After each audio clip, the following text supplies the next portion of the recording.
ചാച്ചൊക്കെ തന്നു bye bye എന്നൊക്കെ പറഞ്ഞു സിസ്റ്റർ. എന്നിട്ട് ഞങ്ങൾ അങ്ങോട്ട് വിട്ടിട്ട് ഇങ്ങോട്ട് വന്നു. എന്നിട്ട് സിസ്റ്റർ പറഞ്ഞാണ് എങ്ങോട്ടാന്ന്. അപ്പോൾ ഞങ്ങൾ വന്നു വീട്ടിൽ താമസിക്കാൻ പോവാന്ന്. അപ്പൊ ഞാൻ പറഞ്ഞു സിസ്റ്ററെ എനിക്ക് മുട്ടായി ഇന്നലെ സിസ്റ്ററുടെ ബർത്ത്ഡേ ആണ്.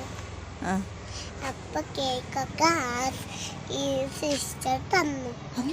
അപ്പൊ ഞാന് ഈ സിസ്റ്റർ അപ്പോൾ ഞാനില്ലേ ഒന്ന് വിചാരിച്ചു ഐ ലവ് യു എന്ന് പറയാന്ന്. എന്നിട്ട് കല്യാണം കഴിക്കുന്നത്